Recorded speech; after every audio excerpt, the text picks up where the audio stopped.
ګلونو په پخوانۍ زمانه کې شپږ ملګري وو. پای کې دا پنځه ملګري چې وو دا څه نه څه پړه لیکه وو، دا یو ملګری چې وو دا پاک انپړ وو.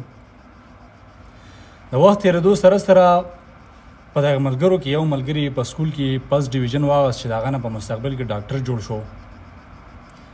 د دویم ملګري پسې سیکنډ ډیویژن واغست چې د هغه نه په مستقبل کې آی جي جوړ شو. او د دریم ملګري پسې تھرډ ډیویژن واغست چې د هغه نه په مستقبل کې ټیکهدار جوړ شو. او کم څلورم نمبر ملګری چې پیل شوی و د هغه نه په مستقبل کې سیاسي لیډر جوړ شو چې دا باقي درې واړه به یې کنټرولول. او کم پنځم ملګری چې د دوی نه په مینس کې د سکول نه تښتېدلی و نو د هغه نه انډرورلډ ډون جوړ شو چې دا باقي څلور والا به یې کنټرولول. او کم شپږم نمبر ملګری چې انپړ و د هغه نه بابا جوړ شو نو دا باقي پنځه واړه به د هغه خپله راتلو.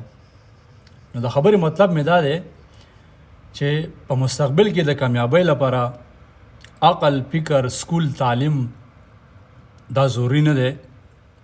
دا ضروري نه ده چې ته دې په احساسي کمترۍ کې مبتلا شي چې را پلانکي سړی زما نه زیات تعلیم کړلی، پلانکي سړی زما نه زیات پوهې دی، د هغه زما نه عقل سیوا دی. په زندګۍ کې کامیابي چې دا په تعلیم باندې نه ده. تاسو به همیشه کتلي مونږ چې په سکول کې مونږ ته به یو قصه پړاوله، یو خرګوش و او یو کیچوا وه، شمشتۍ او سویا، د هغوی ریس و. نو هغه ریس چې و هغه بیا هغه شمشتۍ ګټلی و.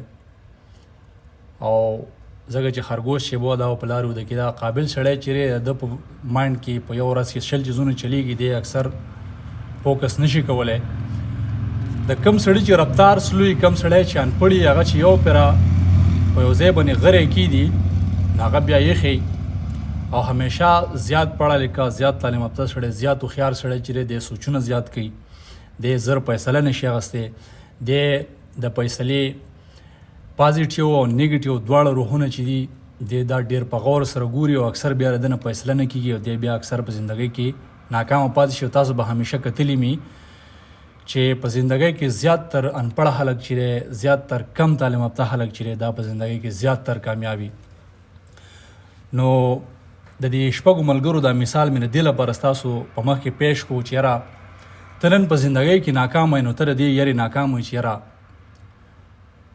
زه به ناکامه شمه، زه به پیل شمه، زه به تاوان وکمه، یا زما سره تعلیم نشته، یا زما سره هغې مې عقل نشته، یا زما نه خلک زیات قابل دی، ته ځان د خلکو نه کم ګڼي.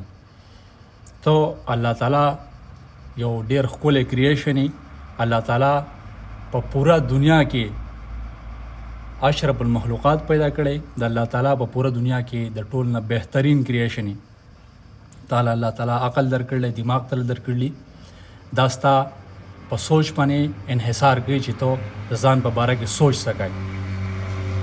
که ته د ځان په باره کې پازیټیو سوچ کوې نو ستا لپاره تعلیم ضروري نه دی، ستا لپاره سکول ته تلو ضروري نه دي. که چیرې ته د سکول ویلو د تعلیم حاصلولو په وخت کې یې نو ته حاصل که. او که چیرې ته د سکول د وخت نه تېروتی نو ته منګولې مه مروړه، ته ارمان مه کوه، ته نن هم کولی شي، ته نن هم مخ په وړاندې تللی شي، ته نن هم مقابله کولی شي. په تا کې او په بل انسان کې یو قسم دماغ دی، یو قسم لاس پی دی، یو قسم شکل او صورت دی، او بس خبره چې دا هغه په سوچ کې ده. بل سړی ستانه لږ په بهتره طریقې سره سوچ کوي د ځان په باره کې، او ته په احساسي کمترۍ کې د ځان په باره کې لږ کمتر سوچ کوي. نو په زندګۍ کې همیشه هغه خلک چې هغه په سلو رفتار ځي او په مستقل مزاجۍ سره ځي نو هغه په زندګۍ کې همیشه کامیاب وي. نو فیصله الله تعالی په لاس کې درکړله، کامیاب شي، کامران شي.